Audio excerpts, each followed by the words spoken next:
오늘 이 아침에도 하나님의 은혜를 사모하여 기도의 자리에 나아오신 모든 성도님들을 환영하고 축복합니다. 이 아침 우리에게 주신 하나님의 말씀은 구약성경 민수기 14장 26절에서 45절 말씀입니다. 여호와께서 모세와 아론에게 말씀하여 이르시되 나를 원망하는 이 악한 회중에게 내가 어느 때까지 참으랴. 이스라엘 자손이 나를 향하여 원망하는 바 그 원망하는 말을 내가 들었노라. 그들에게 이르기를 여호와의 말씀에 내 삶을 두고 맹세하노라. 너희 말이 내 귀에 들린 대로 내가 너희에게 행하리니 너희 시체가 이 광야에 엎드려질 것이라. 너희 중에서 20세 이상으로서 계수된 자 곧 나를 원망한 자 전부가 여분네의 아들 갈렙과 눈의 아들 여호수아 외에는 내가 맹세하여 너희에게 살게 하리라 한 땅에 결단코 들어가지 못하리라.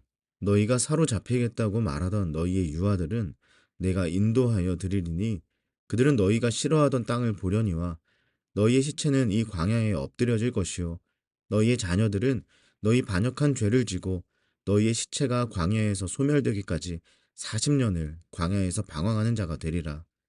너희는 그 땅을 정탐한 날 수인 40일의 하루를 1년으로 쳐서 그 40년간 너희의 죄악을 담당할지니 너희는 그제서야 내가 싫어하면 어떻게 되는지를 알리라 하셨다 하라. 나 여호와가 말하였거니와 모여 나를 거역하는 이 악한 온 회중에게 내가 반드시 이같이 행하리니 그들이 이 광야에서 소멸되어 거기서 죽으리라. 모세의 보냄을 받고 땅을 정탐하고 돌아와서 그 땅을 악평하여 온 회중이 모세를 원망하게 한 사람 곧 그 땅에 대하여 악평한 자들은 여호와 앞에서 재앙으로 죽었고 그 땅을 정탐하러 갔던 사람들 중에서 오직 눈의 아들 여호수아와 여분네의 아들 갈렙은 생존하니라. 모세가 이 말로 이스라엘 모든 자손에게 알림해 백성이 크게 슬퍼하여 아침에 일찍이 일어나 산 꼭대기로 올라가며 이르되 보소서 우리가 여기 있나이다. 우리가 여호와께서 허락하신 곳으로 올라가리니 우리가 범죄하였음이니이다. 모세가 이르되 너희가 어찌하여 이제 여호와의 명령을 범하느냐. 이 일이 형통하지 못하리라. 여호와께서 너희 중에 계시지 아니하니 올라가지 말라. 너희의 대적 앞에서 패할까 하노라. 아말렉인과 가나안인이 너희 앞에 있으니 너희가 그 칼에 망하리라. 너희가 여호와를 배반하였으니 여호와께서 너희와 함께 하지 아니하시리라 하나 그들이 그래도 산 꼭대기로 올라갔고 여호와의 언약궤와 모세는 진영을 떠나지 아니하였더라. 아말렉인과 산간지대에 거주하는 가나안인이 내려와 그들을 무찌르고 호르마까지 이르렀더라. 아멘. 믿음이 인도하는 인생은 놀라운 일들을 경험하며 어떠한 어려움도 극복할 수 있는 은혜를 누릴 수 있습니다. 그러나 믿음의 인도를 받지 못하는 인생은 어떨까요? 어떠한 제한도 받지 않고 자유롭고 평안한 삶일까요? 아니요, 그렇지 않습니다.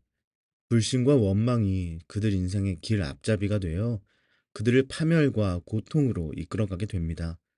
본문에서는 이스라엘 백성들이 믿음의 인도를 거부하고 불신과 원망이 인도하는 길을 따라 파멸을 맞이하는 내용이 담겨 있습니다. 이를 통해 믿음이 인도하는 인생과 그렇지 않은 인생의 차이를 알아보고 하나님의 약속을 믿고 따르는 것이 얼마나 중요한지 이 시간 살펴보도록 하겠습니다. 민수기 14장 26절에서 38절에서는 불신과 원망으로 인해 시련을 겪는 이스라엘 백성의 이야기가 나타납니다. 그들은 본래 하나님께서 그들을 약속하신 땅으로 반드시 인도하시겠다는 그 약속을 소유한 사람들이었습니다. 그렇지만 그 땅을 미리 정탐한 후 그 땅에 대한 두려움과 공포에 사로잡힌 나머지 그들은 그 믿음을 버렸습니다.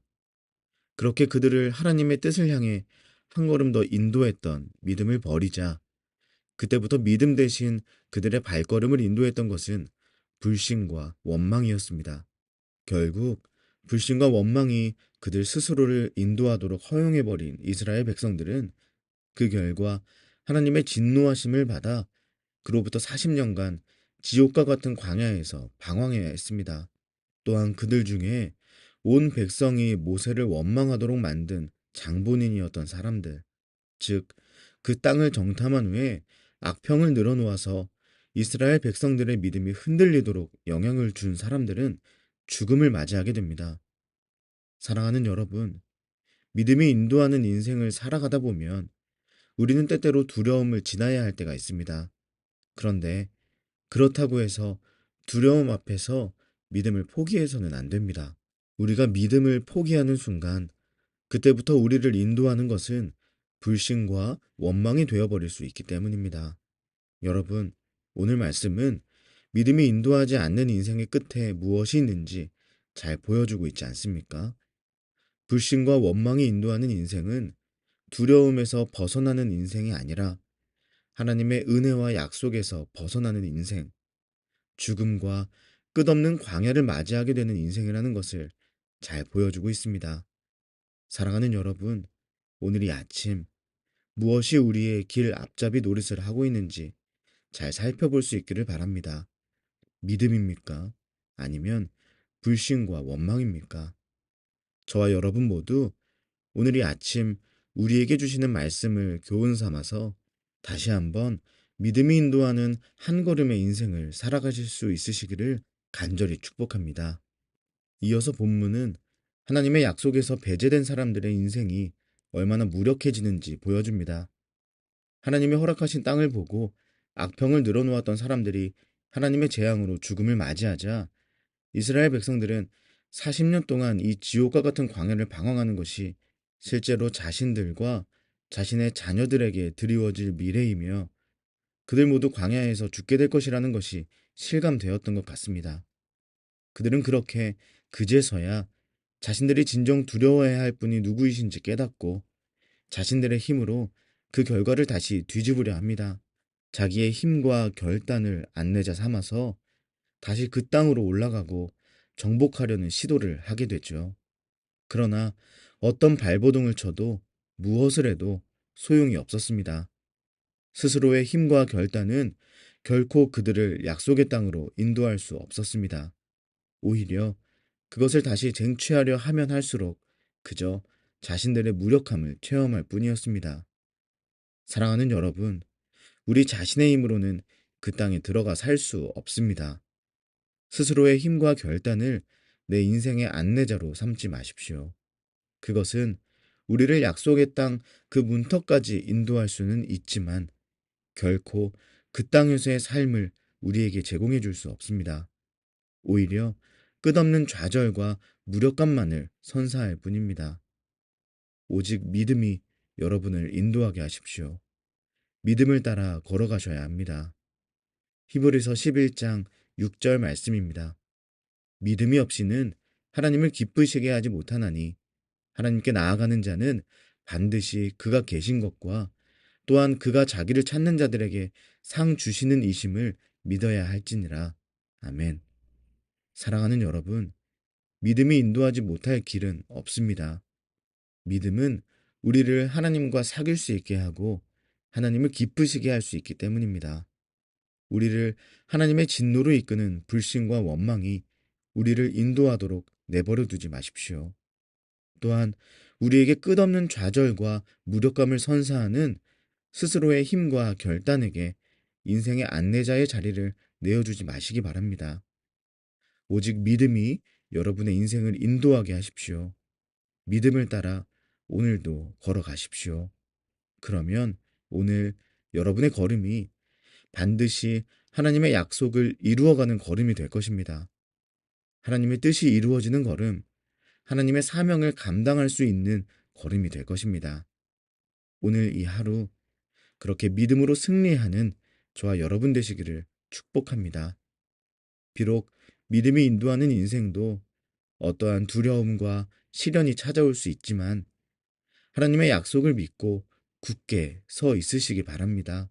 왜냐하면 그 두려움과 시련 가운데 우리가 하나님을 기쁘시게 하는 믿음으로 하나님께 나아간다면 우리는 언제나 하나님과 함께 삶의 모든 문제와 어려움을 이기고 약속을 향해 나아갈 수 있기 때문입니다.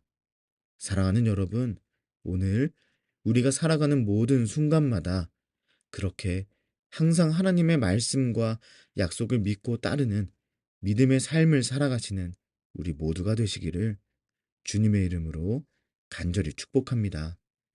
기도하겠습니다.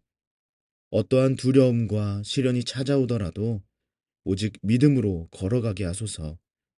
불신과 원망, 나의 힘과 결단이 아닌 하나님을 기쁘시게 하는 믿음으로 살아가는 이 하루 되게 하소서. 그리고 우리 개인의 기도 제목을 놓고 우리의 가정과 우리의 다음 세대 자녀들, 사랑하는 청년들을 위해 기도해 주십시오. 또한 사김의 교회가 새로운 임시거처에서 예배를 드리고 있습니다. 이곳에서의 생활과 앞으로의 예배 장소를 위해서 기도해 주시고, 마지막으로 나라와 민족과 열방을 위하여 한마음과 한뜻으로 기도하며 나아가겠습니다. 함께 기도하시겠습니다.